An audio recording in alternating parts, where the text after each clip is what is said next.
적산법이라는 걸 가볼게요. 적산법은 이렇게 출제 빈도가 높지는 않아요. 그래서 517페이지로 가시면 적산법이라는 게 있나요? 여기는 이제 우리가 계산 문제도 뭐 거의 안 나오고 거의 적산법에 의의하고 산식 있죠, 그죠? 요거 정도만 가지고 가십시오. 그래서 기초가액이나 넘기시면 필요적용비는 거의 요즘은 안 나오는 추세입니다, 그죠? 그래서 이제 나중에 제가 뭐 문제집이나 그때 갖다 해드릴 테니까 적산법이 의의 있죠, 그죠? 요것만 이제 잡는데 지금 원가 방식을 하고 있어요. 무슨 방식을 하고 있다? 원가 방식. 그래서 원가 방식에 자 임대료를 구하는 게 적산법이에요. 임대료.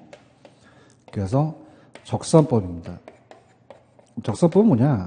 자, 들어보시면요. 자, 예를 들어서 만약에 15층짜리 건물이 15억인데요. 갑돌이가 1억밖에 없어요. 그럼 5층을 지금 임대사업을 주려고 하죠. 그럼 얘가 지금 1억이라는 게 나갔다는 건 따라서 투자 비용. 근데 투자 비용이 나갔죠. 그러니까 원가가 나가서 그럼 기초가액이라고 하고요. 가액이라고 하고 이율이 없어야 돼요. 기대이율이 있어야 돼요. 있어야 되죠. 그래서 기대이율이라는 걸 곱하거든요. 그럼 기대이율은 이제 우리가 만약에 5%다. 10%의 반이니까 1억에 10%, 1000이니까 500만 원이죠. 여기다가 제일 중요한 건 그냥요. 이건 임대료예요. 그럼 경비를 더한다는 게 중요합니다. 그죠? 그럼 필요적용비를 빼줘요. 필요적용비를 더해요. 더하죠. 필요적용비를 더해서 우리가 만약에 200만 원을 더했다. 그럼 어떻습니까? 700만 원이 되겠죠? 그래서 이제 이게 적산 임대료다. 그냥 그렇게만 가지고 가시면 돼요. 그럼 얘는 가장 이제 중요한 게 제가 어떻게 암기하시냐면 따라서 적산 기기필. 적산 기기필. 따라서 기기필. 그러면 뭐에다가 뭘 곱해요? 기초가격에다가 기대율 곱하기 필요적용비죠. 이렇게. 그래서 지금 의의 보고 있어요? 야, 기준점이 중요하고요. 자, 기초가격에다가 무슨 이유를 곱했어요? 그럼 필요한 재경비를 뺐어요? 가산했어요? 임률 선정했죠? 그래서 요즘은 얘는 의의하고 산식만 시험지에 나옵니다. 아시겠죠? 여기 잡으시고요. 그 다음 넘겨볼게요. 그 다음에 이제 페이지로 가시면 520페이지로 가서 비교 방식이라는 게 있어요. 520페이지. 비교 방식 찾으셨습니까? 자, 여기 이제 들어갈게요. 천천히 갑니다. 자, 비교 방식을 이제 들어갈게요. 비교 방식이라는 것은 자, 우리가 서로 비교한다는 거죠. 서로 대치 관계가 있으니까. 그럼 우리가 가격을 구하는 게 거래사례 비교법이에요. 그럼 거래사례가 적어야 돼요? 거래사례가 많아야 돼요? 많아야 되죠. 그럼 시장성이 있어야겠죠? 그럼 거래사례를 가져오는 범위가 따라해보세요. 동일수급권. 저번 시간에 동일수급권을 배우셨죠? 동일한 수요와 공급이 같은 권역으로서 서로 대치관계가 성립되는 거예요. 그러니까 예를 들어서 우리가 지금 학원 건물을 비교하려면 저기 부산에서 갖고 와야 됩니까? 이 범위가 있습니까? 사례자료에 대한 범위가 동일수급권이라는 얘기죠. 맞나요? 자, 동일수급권을 따집니다. 그러면 내가 이제 감정평가사한테 강남역에 있는 어떤 대상부동산을 의뢰했어요. 그래서 사례를 이제 비교하죠. 근데 사례가 없어요. 그럼 그냥입니까? 유사지역으로 갑니까? 그럼 이건 대상에 속해 있죠. 그럼 유사지역이에요? 인근 지역이에요? 인근 지역이죠. 없으면 이거와 똑같은 유사지역으로 넘어가겠죠. 그래서 우리가 유사지역은 사례만 있지 대상부동산은 속해 있다, 속해 있지 않죠. 유사지역으로 가는 거죠. 그럼 얘도 거기 밑에 보시면 산식이 나옵니다. 자, 이 사례에 그 거래사례 비교법의 의의와 산식이 요즘 나와요. 그래서 이제 그 오른쪽에 보시면은 밑에 보시면 여러분들 사례 가격에다가 따라해봐요. 사시지계면 찾으셨습니까? 그래서 우리가 지금 강남역에 있는 대상부동산의 가격을 구하고 싶어요. 그래서 대상부동산의 가격을 구합니다. 그럼 대상부동산의 가격을 우리 시상가액을 비교해서 준한다. 유추에 따라서 유추가격이라고 하거든요. 그럼 어떻게 됩니까? 사례 가격을 갖고 오겠죠? 사례는 그냥입니까? 과거에 거래가 됐습니까? 됐죠? 그래서 사례 가격이죠. 그럼 과거의 거래 사례 가격이에요. 그럼 우리가 만약에 이 사례 가격이 이렇게 있습니다. 사례부동산이. 자, 그럼 얘가 1년 전에 1억이었대요. 근데 형의 동생한테 넘기면 그냥입니까? 좀 싸게 넘깁니까? 그럼 특수한 사정이 개입되기가 쉽죠. 그걸 고치는 걸 사정보정이라고 하고요. 사정보정이라고 하고, 그냥입니까? 지금 시점이 다릅니까? 다르죠. 그래서 대상부동산의 시점을 기준시점이라고 하고, 이 사례가 거래 사례가 됐던 시점을 따라서 거래 시점. 그럼 어때요? 시점이 똑같아요? 시점이 달라요? 그러면 기준시점으로 돌려와야겠죠? 그래서 시점 수정을 한다. 이렇게 되고요. 자, 우리가 만약에 유사지역은 같습니까? 지역이 다릅니까? 그럼 지역 요인이 있겠죠? 그걸 비교하고요. 지역 요인을 비교하고, 요인을 비교하고, 또 개별 요인도 틀릴 수 있죠. 그럼 개별 요인도 비교한다는 거죠. 개별 요인 비교. 이렇게 해서 면적까지도 우리가 구합니다. 그래서 앞자를 따서 따라해보세요. 사시지계면. 사시지계면. 요 순서로 갑니다. 그럼 우리가 중요한 것은, 자, 지금 이따가 보실 때 임대 사례예요, 거래 사례예요. 거래 사례가 나올 거고요. 그 다음에 사정 보정했죠. 시점 수정했죠. 이 두 가지가 가치 형성 요인이에요. 무슨 요인이다? 가치 형성 요인. 가치 형성 요인을 비교한다는 나올 거예요. 그 다음에 얘는 지금 그냥입니까? 가격을 구합니까? 임대료예요, 가격이에요.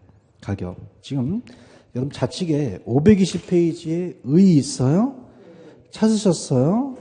그럼 거래사례 비교법이란 대상 물건과 가치 형성이 같거나 비슷한 물건의 임대사례야, 거래사례야. 거래사례죠. 그럼 박스 좀 쳐야지. 가만히 있지 말고. 임대사례가 나와야 돼, 거래사례가 나와야 돼. 비교해서 대상 물건의 현황에 맞게 사정보정이라는 단어가 있나요? 시점 수정. 제가 지역 요인과 개별 요인을 비교해서 가치 형성 요인이라고 했죠? 이렇게 우리가 그대로 나옵니다. 그 다음에 임대료예요. 이건 가액이에요. 가액. 그래서 그 시상가액을 이제 비중가격이다. 이렇게 성립한다는 거죠. 이해하셨습니까? 자, 그 다음에 오른쪽 가시면은 박스에 보세요. 자, 적용 대상이 제가 토지도 비교 방식 사용한다 그랬죠? 자동차라든지 시장성이 있는 장점과 단점이 나와요. 별표 쳐보세요. 장점과 단점. 장점은 자, 현실성이 있고요. 설득력이 그냥입니까? 풍부합니까? 그럼 누구한테 설득할 수 있다는 얘기죠? 설득력이 가장 풍부한 거는 무슨 방식이죠? 비교 방식이에요. 그런가요? 자, 생각해 보세요. 자, 중추적으로 많이 이용해서 우리나라 많이 사용하는데요. 자, 예를 들어서 많이 힘드시니까 들어보세요. 갑순이가 이제 엄마가 있어요. 이 엄마가 있는데 얘가 28살인데 신랑감을 데리고 왔어요. 근데 신랑감이 자, 어떻습니까? 47세야. 엄청난 연상이 되겠죠. 남자인데. 근데 또 중요한 게 백수야. 그래서 얼굴도 못생겼어. 그냥이야 반대. 그냥 반대. 3방식으로 반대. 3방식으로. 야, 내가 너한테 지금까지 너한테 들어간 돈이 얼만데. 따라서 원가 방식. 이건 설득력이 있어요? 설득력이 없어요? 없죠? 엄마가 나한테 해준 게 뭐가 있는데 삿대질합니다. 그죠? 맞아요? 그 다음에 수입 방식은 야, 너 얘랑 살아서 앞으로 뭐 먹고 살래? 따라서 수입 방식. 엄마는 내 인생에 책임지지 마. 그런단 말이에요. 그럼 설득력이 있다? 설득력이 없다. 없는데 그냥야 요 비교 방식은 설득력이 있다는 거죠. 그래서 갑순이 야, 너 을순이 있지? 알아. 내 초등학교 동창. 얘 신랑감을 데리고 왔는데 연하를 데리고 왔어. 25살이야. 근데 연봉이 9억이야. 중이다. 얘 이름이 송우석이래. 송우석. 근데 얼굴도 됐다 잘생겼어. 그러면 그냥이야 비교할 수 있어. 비교할 수 있죠. 설득력이 있다는 거야. 먹고 살기 힘들다. 그러면 지금 비교 방식이 가장 설득력이 있다는 얘기죠. 이해 갔나? 근데 단점은 평가사의 경험의 의존도가 높기 때문에 편차가 크죠. 사시지계라는 게 주목구구식이거든요. 시장성이 없는 물건에 적용이 곤란하다는 거고, 평가사의 주관이 많이 개입되죠. 비과학적이고. 4번 나와. 4번 별표. 땡이야. 3년 전에는 좀 경기가 좋은데 지금 안 좋을 수 있지. 그러면 호황과 불황기에는 그냥입니까? 적용하기가 곤란합니까? 곤란하다는 게 예가 시험제 나와요. 찾으셨죠?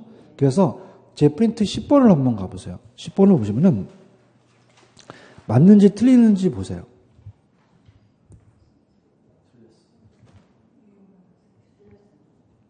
당연히 틀렸죠. 거래소 사례는 어때요? 시장성을 근거로 맞는데 과단 호황과 불황기에는 매우 유용합니까? 유용성이 떨어집니까? 얘 나와. 그 다음에 아까 했을 때 바로 갔어야 되는데 11번이 맞나 보세요. 11번. 아까 했을 때 바로 갔어야 되는데 너무 시간이 지났어. 11번.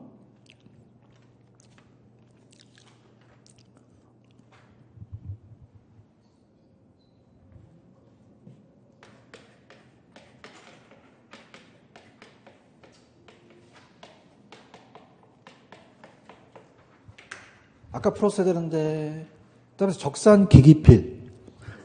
따라서 적산 기기필. 적산법은 기초가격에다 기대를 곱해서 필요재정비를 더하죠. 사정보증을 가했나요? 필요재정비를 가산했나요? 필요재정비를 가산해야 된다는 거죠. 이해하셨습니까? 그래서 아까 했어야 되는데 제가 죄송해요. 너무 시간이 너무 지났어요. 바로바로 풀었어야 되는데. 이해하셨죠? 그죠? X죠? 이해 가셨어? 그 다음에 521페이지로 와보세요. 521페이지. 보시게 되면, 자, 이론도 좀 가야 되니까, 거기 가시면 뭐라고 되어 있냐면, 거래 사례 자료에 선택 기준이라는 단어가 있나요? 사정 보정의 가능성에다 별표를 쳐보세요. 얘가, 그나마 15회 때 나왔었는데, 자, 이렇게 됩니다. 형이 동생한테 넘기면 좀 싸게 넘기죠. 그럼 특수한 사정이 개입되면 되겠어요? 안 되겠어요? 안 되는 걸 원칙으로 갑니다. 맞나요? 근데 만약에 거래 사례가 특수한 사정이 개입돼도 사정 보정이 가능하다면 사례로 선택할 수 없다, 선택할 수도 있다. 있다라는 얘기예요. 자, 보세요. 자, 사정 보정이 그냥이에요? 가능하면 가능해요. 가능하다는 거죠. 맞나요? 옛날에 거래 사례가 특수한 사정이 개입되면 절대 안 된다는 건 맞을까 틀릴까? 틀리다는 거죠. 그러면 선택의 폭이 좁아지잖아요. 그래요? 그 니은번 따라서 있어요? 몇 표? 특수한 사정 개별적 동기가 없는 사례가 있으면 그것을 선택하고 그렇지 못한 경우는 정상가격으로 보정이 가능하도록 하여야 된다고 돼 있죠? 그러면 어떻게 돼요? 사정 보정이 가능하다면 선택할 수도 있다라는 얘기죠. 그런가요? 그래서 어떻게 나왔냐면 프린트물 가셔서 빨리 9번이 맞나 한번 보세요. 9번.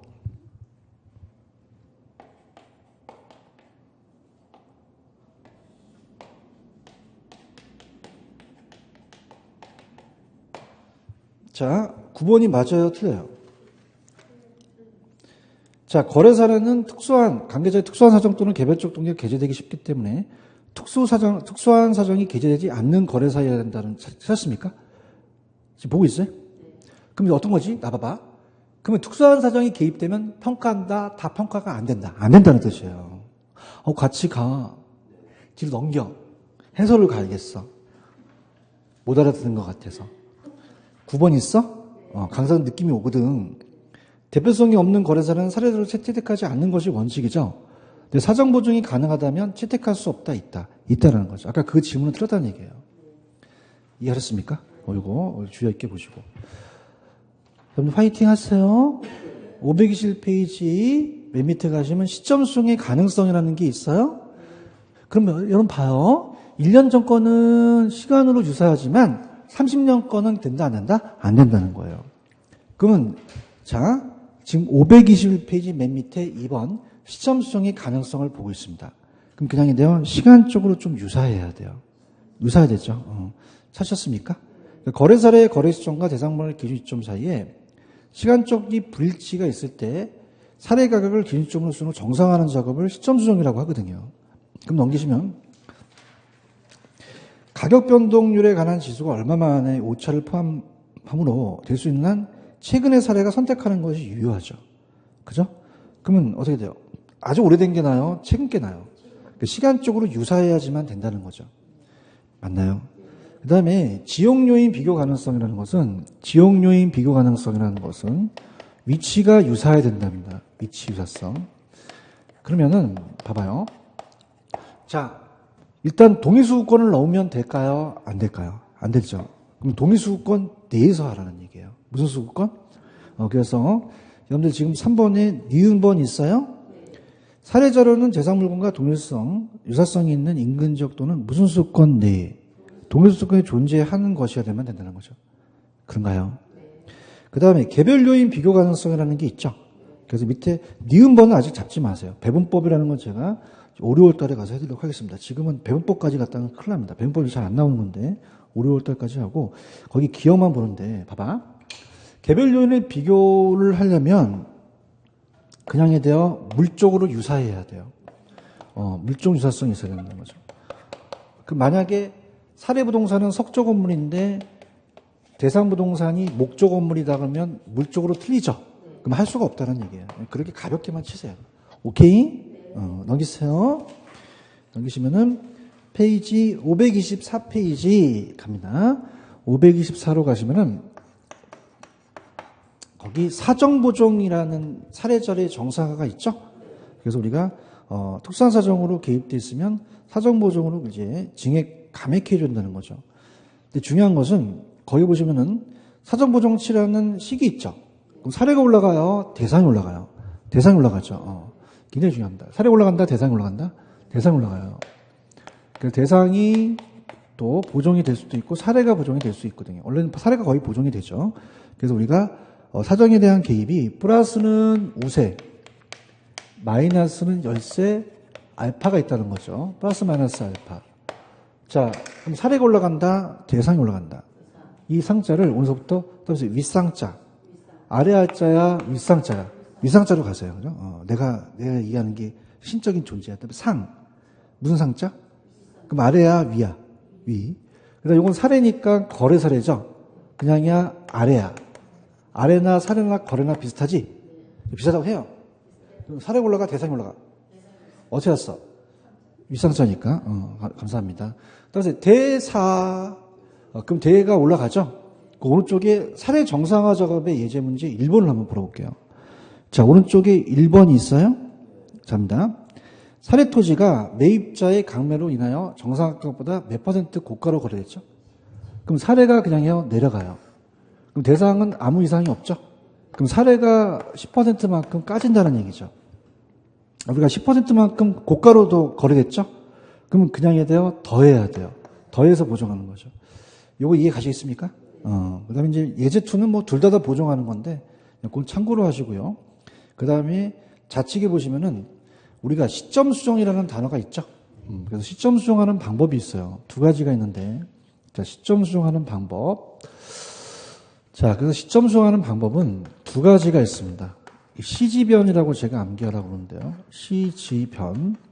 지수법과 변동률 적용법이라는 게 있어요. 변동률. 물가 변동률 같은 적용을 합니다. 자, 그럼 여러분들이 보실 때, 자, 밑에 박스, 이 지수법이라는 시점 수정치라는 단어가 있나요? 그럼 제가 아까, 어떻습니까? 사례가 올라갑니까? 대상이 올라갑니까? 대상이 올라가기 때문에 지금 기준시점이 올라갔어요. 찾았죠? 그럼 기준시점의 지수를 거래 시점으로 나누죠. 자, 그럼 봐봐. 거래됐던 시점을 100으로 놓을 가능성이 커요. 그럼 지금 200이라면 그냥이야 2배 올랐어. 2배 오른 거죠. 맞습니까? 근데 중요한 건 자, 이겁니다. 봐봐. 지금 시점 수정을 해야겠죠. 그러면 거래됐던 시점이 그냥이요 거래 시점이에요. 대상부동산의 평가되는 기준 시점이 기준점이죠. 그래서 어떻게 하냐면 따라해보세요. 거래 시점을 기준 시점으로 자, 따라해보세요. 거래 시점을 기준 시점으로 이게 바뀌면 된다 안 된다? 안 돼요. 그죠? 거래 시점을 뭐로 갖고라는 거죠? 기준 시점으로 갖고라는 거죠. 그런가요? 그래서 거기 위에 보시면 시점 수정이라는 단어가 있나요? 그럼 거래 사례의 거래 시점과 대상물건의 기준점 사이에 시간적 불일치할 때 자, 사례 가격을 기준점의 수준으로 정상화하는 작업이죠.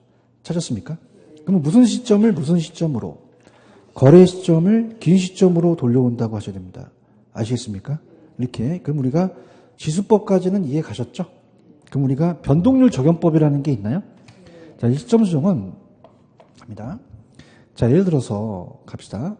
우리가 1 플러스 R의 N승으로 이제 이걸 곱하라고 하는데, 자, 만약에, 자, 지금 1억에 대한 대상 토지가 있어요. 그러면 지가가 10%가 상승했어요. 그럼 1억이에요? 1억 1,000만 원이에요. 그럼 여기다가 1.1을 곱했죠? 그럼 1, 물가 하락, 물가 상승, 마이너스 플러스 10%니까 0.1에다가 1년이면 1승, 이게 연수가 되는 거죠. 맞습니까? 그럼 그냥요, 변동률이에요. 변동률. 1 플러스 R의 N승으로 변동률 갖고 따진다는 거죠. 찾았습니까? 그 다음에 지용요인과 개별요인 비교법이라는 게 있죠. 오른쪽 가시면 종합적 비교법과 평점법이라는 단어가 있나요? 이 두 가지가 이제 지용요인과 개별요인이에요. 지용요인과 개별요인. 그래서 이것도 그냥 종합적 비교법과 평점법이 시험 문제 물어보지는 않았어요. 네, 들어보세요. 종합적 비교법과 평점법입니다. 종합적 비교법과 평점법. 종합적으로 보는 거와 평점법은 점수를 매기는 겁니다. 자, 그럼 봐봐. 우리가 미스코리아 선발대회 할 때 집에서 TV를 본다는 것은 그냥입니까? 전문가가 아닙니까? 아니죠. 맞습니까? 그럼 어떻게 돼요? 심사위원이 항목을 매기는 게, 점수를 매기는 게 정확하겠죠? 얘기 좀 해봐요. 그럼 집에서는 그냥입니까? 비전문가입니까? 주관적이 개입되기가 쉽다는 거죠. 그럼 그냥요, 종합적으로 봐요. 그래서 우리가 대상 아가씨와 사례 아가씨가 있다면 어떻습니까? 지금 개인마다 다 견해가 다르다는 거죠. 얘가 얘보다 10% 우세하지만 얘보다 5% 열세할 수도 있죠. 그럼 따라서 종합적 비교법. 개인 간에 그냥요, 주관이 개입돼요. 근데 평점법은 그냥입니까? 항목별로 점수를 매깁니까? 점수가 매기니까 정확도가 크다는 거야. 이해만 하면 돼, 이해만. 알겠죠? 그래서 우리가 종합적 비교법 있어요? 그럼 사례부동산이 소재하는 지역과 대상소가 소재하는 지역에 그냥이야 대상과 사례를 종합적으로 봐. 그럼 어떻게 된다? 포괄적으로 비교해서 계산은 간편하나 그냥이야 주관이 개입돼. 나왔잖아. 주관이 개입한다고. 그럼 정확도가 높을까 좀 낮을까? 근데 평점법은 그냥이야 심사위원이 매겨. 그냥이야 항목별로 점수를 매겨. 그럼 정확도가 더 크다는 거죠. 아시겠죠? 이렇게 해서 우리가 아까 따보세요. 시지변. 그러면 시점 수정은 무슨 법과 무슨 법이 있어요? 지수법과 변동률정법이 있고요. 따보세요. 지계종평. 그럼 지용요인과 개별요인은 종합적 비교법과 평점법이 있다는 거죠. 이해하셨습니까? 근데 이제 중요한 것은 지용요인과 개별요인 비교에 그 이론이 나와요. 자, 들어보세요. 자, 합니다. 만약에, 여러분 봐봐. 인근지역과 유사지역이 있어요. 그럼 인근지역과 유사지역이 있으면 지역요인 비교와 개별요인 비교를 한다는 거죠. 자, 지역요인 비교와 개별요인 비교를 합니다. 자, 그렇다면은, 우리가 지금 강남역이라고 하면 안 되니까 여기가 길동역이죠. 천호역이 좀 떨어져 있죠. 그죠? 유사지역이라고 한다면 상권이 똑같아요. 좀 달라요. 다르죠. 얘기 좀 해봐요. 그죠? 그래서 솔직히 말해서 천호역이 좀 더 번화가죠. 그런가요? 그럼 지역이 더, 천호역이 더, 더 지역 요인이 우세하다는 얘기죠. 그런가요? 그럼 따라서 점수법, 평점법, 점수를 매겨요. 그럼 여기를 80점 매기고 여기를 100점으로 매길 수 있죠. 얘기해봐요. 근데 여기는 그냥이야 얘나 다 80점이야. 80점이 된다는 거죠. 그런가요? 그러면 지역요인은 비교할 필요가 없는 거죠. 80대 80은 아무 의미가 없으니까. 이해가 가야 되는데. 그러면 인근 지역에서는 지역요인 할 필요가 없다는 얘기죠. 분위기가 안 좋다는 거죠. 아이, 괴로워. 그니까. 지역은 천호역이 더 낫잖나. 솔직히 얘기하면 또 번화가잖나? 그럼 내가 얘기하고 싶은 거는 여기가 80점이고 여기가 100점 맞은 거야.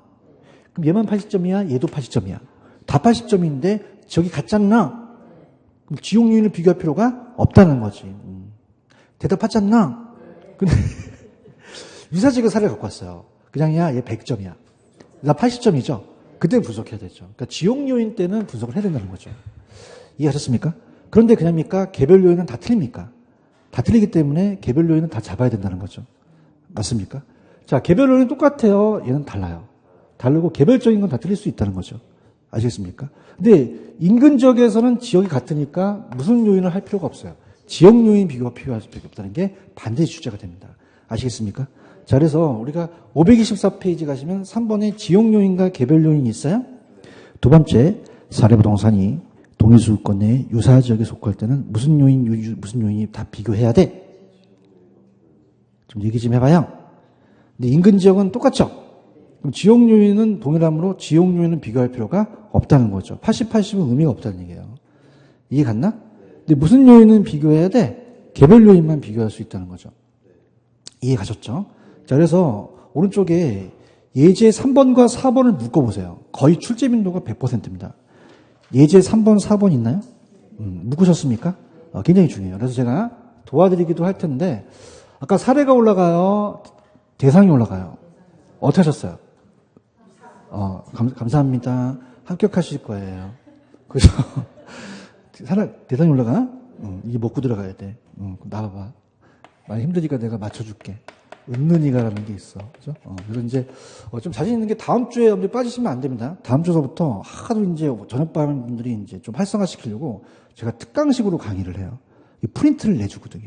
그죠? 별로 안 좋아하시는 것 같아요. 그래서 우리나라 사람들은 뭔가 이렇게 나눠주면 좋거든요. 그 프린트를 내고 웬만하면 또 제가 해커스 같은 데서는 또 영영 동영상을 또 멀티로 해서 알려갖고 하거든요. 그래서 하는데 여긴 또 너무 또 오버하면 안 되니까 그냥 프린트로 가서 특강식으로 가요. 그래서 우리가 여기 안에 있는 기출과 제가 드린 예상 문제를 다 다룹니다. 빠지시면 안 돼요. 다음 주에 빠지지 마세요. 후회하실 거예요. 그죠? 그래서 있는 이가 있죠. 그죠? 이게 주어가 되고, 주어가 되고. 그러니까 어차피 그냥 편하게 들어. 그죠? 주어. 있는 이가 있어요? 주어가 돼서 조정이 돼요. 조정이 되고. 그 다음에 뭐뭐 보다라는 게 있어요. 그럼 어머 교수님 이게 무슨 뜻이에요? 그럼 지역 요인과 개별 요인을 여기다 맞춰가는데 자 이해해야 돼. 그냥이야 대상이 올라가. 이거 먹고 들어가야 돼요. 맞나요? 그럼 예제 문제 3번을 볼게. 갑니다. 지금 뭐라고 되어 있냐면 대상 토지는 단어가 있죠. 그러면 대상 토지는이 그냥입니까? 주어가 됩니까? 주어가 돼서 조정이 된다는 얘기예요. 맞나요? 사례 토지보다라는 단어가 있어요? 그럼 사례 토지보다라는 거에 그냥입니까? 보다가 100입니까? 보다가 100이 되는 거죠. 맞나요? 그럼 얘보다 몇 퍼센트 더, 5% 더 열세라고 되어 있나요? 찾았습니까? 그러면 자 이렇게 가요. 여러분 눈높이로 간다. 따라서 보다가 100이다. 따라해요. 그럼 어디에 보다가 붙었죠? 사례 붙었어요. 사례. 사례가 올라가, 사례가 내려가. 잘한다. 합격하겠다. 그 사례가 내려가죠. 그럼 누가 조정이죠? 대상이 조정이 됐죠. 그죠? 그냥입니까? 5%가 까집니까? 그럼 95가 올라가야겠죠. 화이팅. 그러면 예제 4번을 할 수 있어? 어머, 이제 주어가 바뀌었네? 여러분들 해야 돼. 나한테 맡기지 말고. 개별 요인이라고 돼 있죠? 그럼 한번 해보세요. 예제 4번.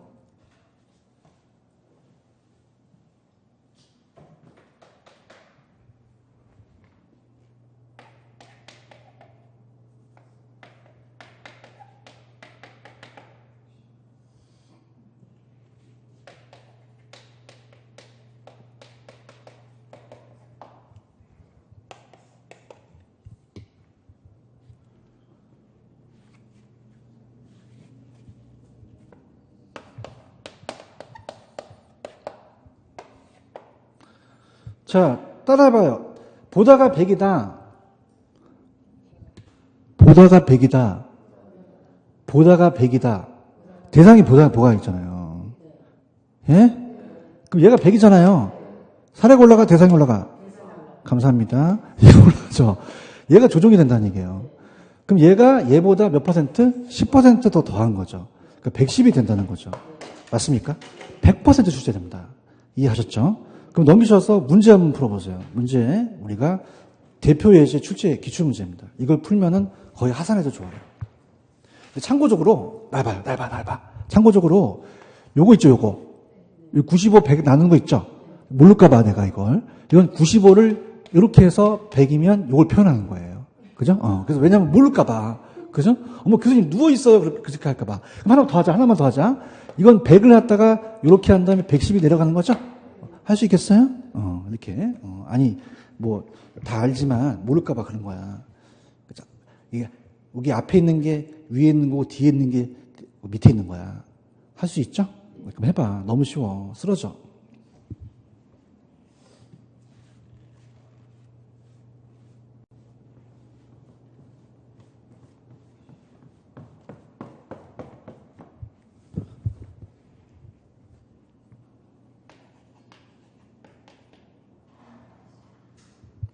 밤새겠다. 밤새겠어.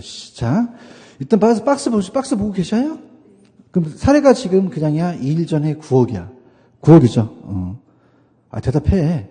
자, 대상이 주어져. 사례보다. 보다가 100이다. 보다가 100이죠?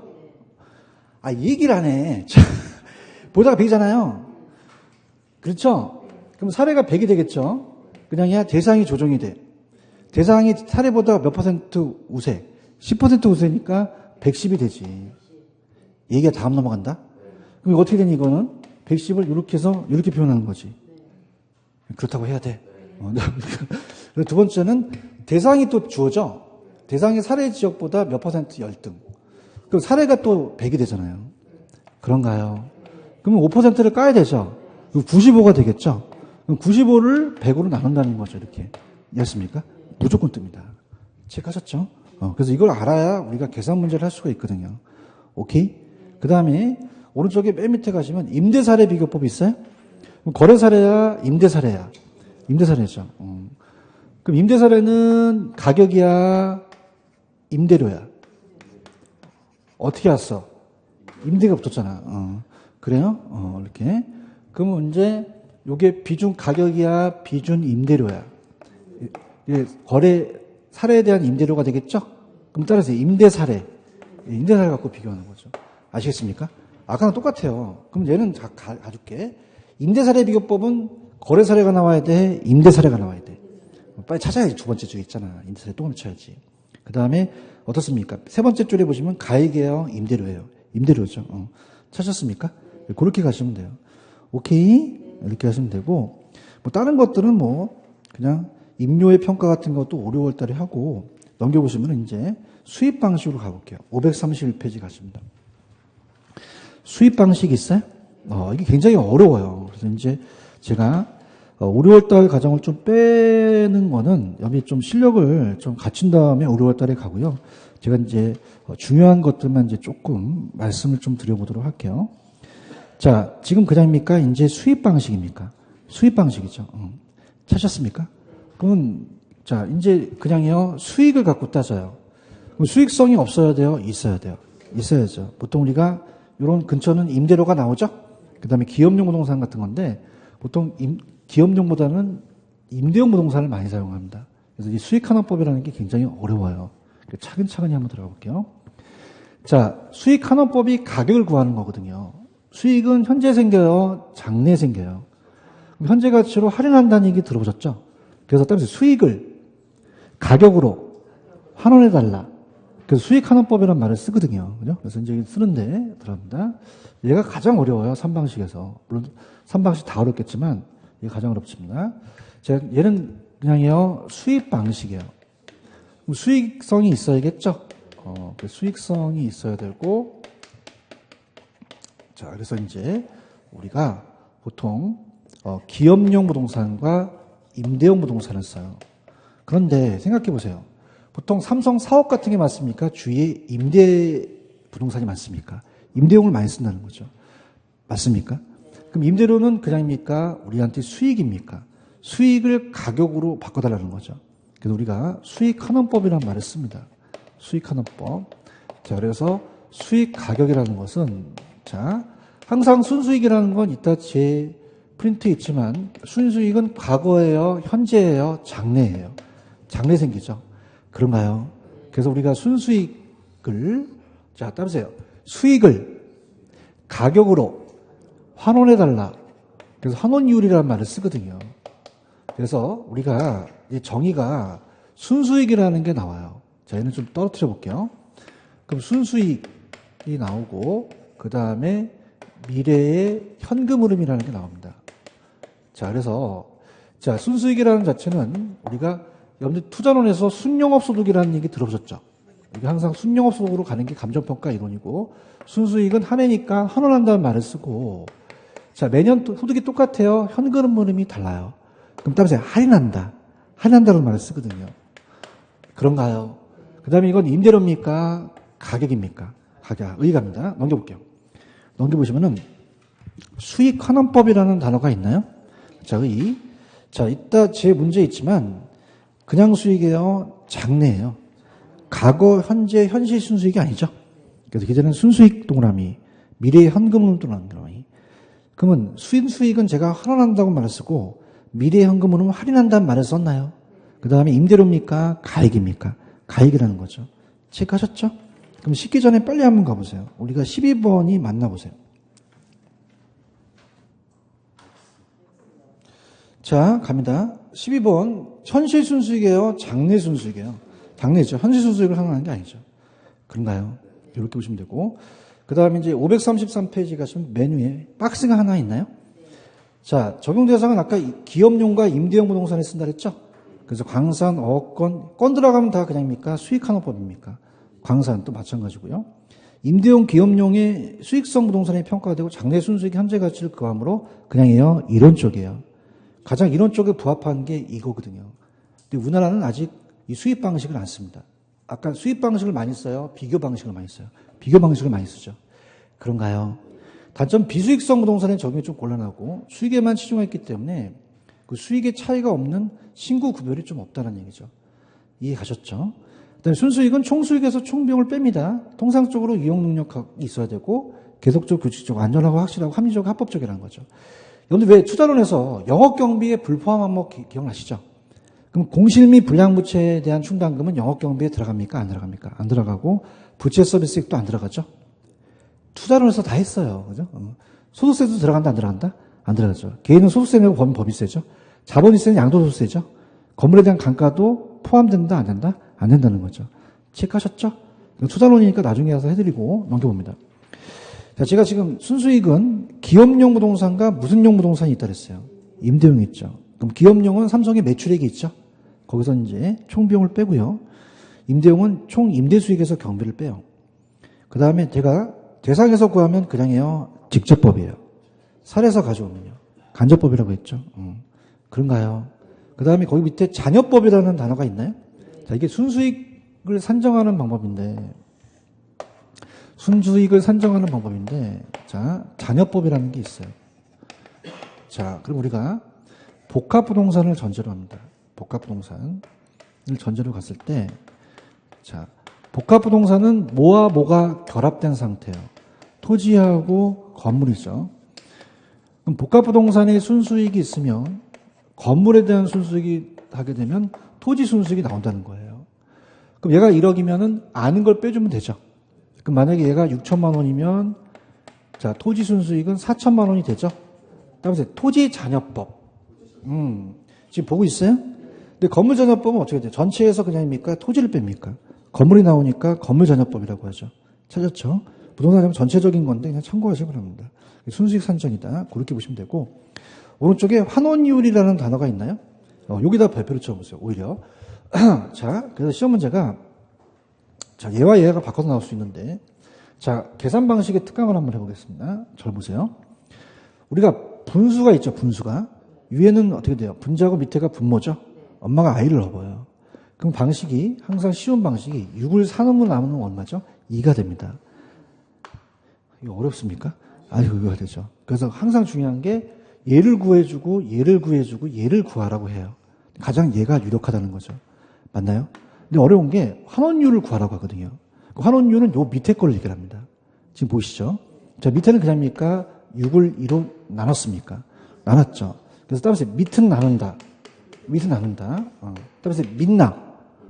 따라서 밑은 나눈다. 오빠 믿나? 오빠 안 믿나? 나 믿어. 그럼 밑은 나눈다는 거죠. 그럼 환원율은 뭐로 나눠야 돼요? 순수익을 수익각으로 나눈다는 거죠. 이거 믿나? 밑은 어떻게 한다? 나눈다. 그럼 박스 보고 있어? 그럼 환원율은 요 수익각으로 나눠준 거죠. 아시겠습니까? 그럼 얘와 얘를 바꿀 수 없어요? 바꿀 수도 있어요. 바꿀 수도 있다는 거죠.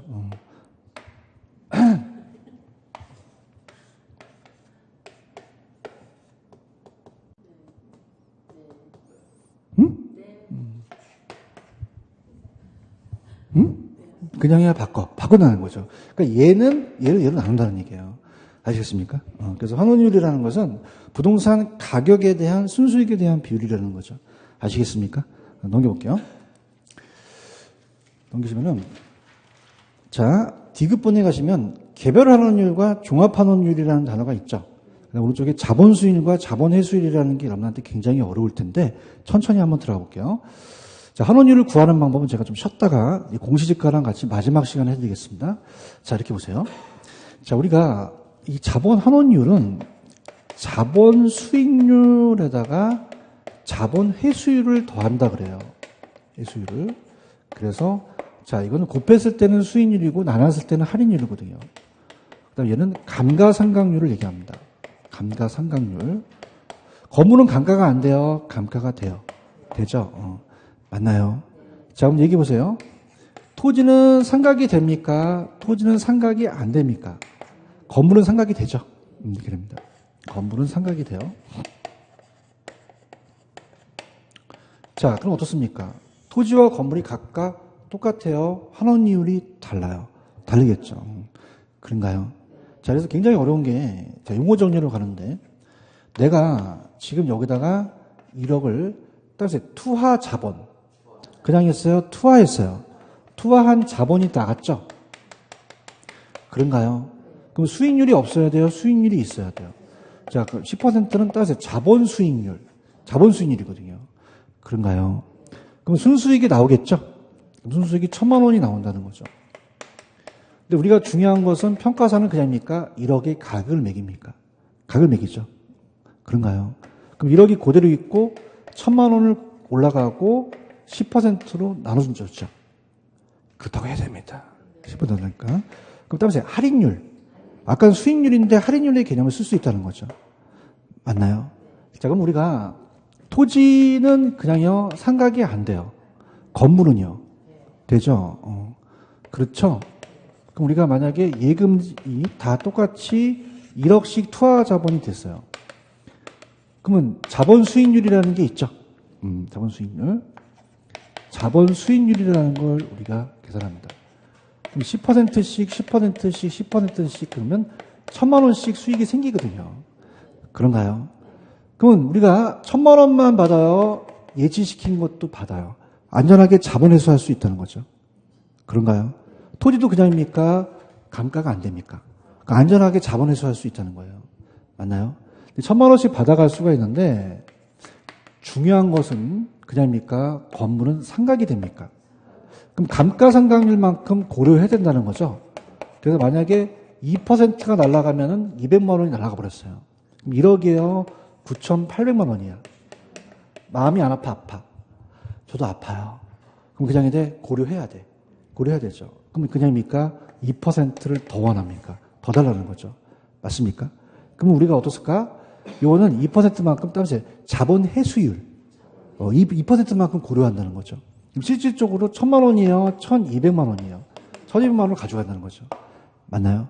그래서 우리가 봐봐. 토지는 상각이 돼요? 상각이 안 돼요? 회수할 필요가 없죠. 그럼 수익률만 따진다는 거죠. 그런가요? 근데 건물은 그냥입니까? 상각이 됩니까? 그럼 감가상각률만큼 더 환원율이 크다는 거죠. 이해하셨습니까? 그럼 토지와 건물이 같다, 다르다? 달라요. 그럼 종합환원율을 가할 땐, 따라서 토지는 토지끼리. 지금 밑에 있어요? 건물은 건물끼리. 찾았습니까? 그럼 잘 할게요. 만약에 얘가 5%, 얘가 10%, 그럼 얘가 감가상각률만큼 더 많은 거죠. 그럼 가격 구성 비율이 30%, 70%라면 따라서 곱해서 더한다. 더하죠. 봐봐, 30%, 70%. 그럼 1억에 30%는 3천만 원이라는 뜻이에요. 70%는 7천만 원이고요. 맞습니까? 그냥 평균해야 돼요? 가중 평균해야 돼요? 가중 평균해서 구한다는 거죠. 무슨 말씀인지 아시죠? 그래서 밑에 계산 문제가 그거니까 한번 풀어보시고요. 그래서 오른쪽 종합환원율의 자본 수익률과 해수율이라는 얘기가 있나요? 자본 수익률을 따라서 할인율, 자본 회수율을 따라서 상각률, 이런 표현을 쓰죠. 맞죠? 그럼 우리가 밑에 환원율을 구하는 방법에 2번 있죠? 동그라미 2번에다가 별표를 3개 치세요. 얘는 무조건 뜹니다. 100% 나와요. 거의 99% 나온다고 봐야 돼요. 별표 3개 쳤어요? 그래서 요거 위주로 가져가세요. 우리 시험 문제는 그냥입니까? 오지선답니까? 그럼 시장출주법이 있고 넘겨보세요. 자, 넘기시면은 시장출주법 다음에 뭐가 있냐면 조성법이라는 게 있나요? 그 다음에 오른쪽에 보시면 투자결합법이라는 게 있나요? 그 다음에 에르두법이 있죠? 그 다음에 넘기시면은 우리가 부채감납법이라는 게 있어요. 찾았죠? 그러니까 여기를 중점적으로 공부하세요. 그러니까 시험 문제는 여기가 잘 나옵니다. 찾았죠? 그래서 우리가 541페이지 가시면 순수익에 환원하는 방법이라는 게 있죠. 여기는 딱 한 번 나오고 안 나오거든요. 그러니까 여기 잡지 마세요. 아시겠죠? 그러니까 우리가 시험 문제에 한 문제 나왔던 문제는 나중으로 빼요. 나중에 한 9월 달이나 우리가 7, 8월 달에 우리가 문제집 나가잖아요. 그때 가서 하시는 게 좋아요. 아시겠습니까? 왜냐하면 지금 해도 까먹어요. 그럼 나중에 가서 하는 게 낫죠. 그럼 우리가 자주 출제되는 게 안 중요하다, 중요하다? 중요하니까 요 5가지를 가져가는 거죠. 아시겠습니까? 그런데 미리 간다면 넘기시면은 우리가 539페이지로 가보세요. 또 이게 나중에 또 다음 시간에 내가 지울 거니까 가시면 가볼게요. 자, 지금 요게 봐봐요. 토지와 건물이 환원율이 같습니까? 다릅니까? 다음에 물리적 투자결합법. 물리적 투자결합법이라는 단어가 있나요? 메뉴. 그럼 토지와 건물이 물리적으로 똑같아요? 달라요? 토지는 상각이 돼야 안 돼요? 건물은요? 그래서 따라서 토지는 토지끼리, 건물은 건물끼리. 이렇게 가중평균하는 물리적 투자결합법을 지금 나갔습니다. 체크하셨죠? 얘가 계산 문제가 나왔었거든요. 찾았습니까? 그럼 토지는 상각이 됩니까? 안 됩니까? 그럼 그냥입니까? 회수율을 고려 안 합니까? 그럼 얘만 고려할 수밖에 없죠? 그럼 얘는 얘만 고려해요? 회수율도 고려해요? 다르다는 거죠. 맞죠? 그래서 토지와 건물이 같다, 다르다. 그냥이야 글씨도 달라. 그래서 시험 볼 때는 그냥 글씨가 다르다 그러면 맞히는 거예요. 분리가 가능하죠? 그래서 그렇게 가시면 됩니다. 찾았습니까? 요거 가져가셔야 돼요. 아시겠죠? 그래서 물리적 투자결합법을 머릿속에 두고 저를 이제 가시는데, 미리 말씀을 드리지만, 오늘 제가 하이라이트는 여기 끝내고 550페이지를 갈 거예요. 550페이지 가시면은, 솔직히, 한번 얘기해 보세요. 지금 감정평가가 쉽습니까? 어렵습니까? 어려워요. 솔직하게 얘기해. 쉬워, 어려워.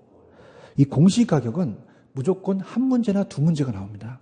근데 지금 여러분들이 공시가격, 우리 공동주택 공시가격 결정 공시가 내일이죠. 좀 관심 좀 가지세요.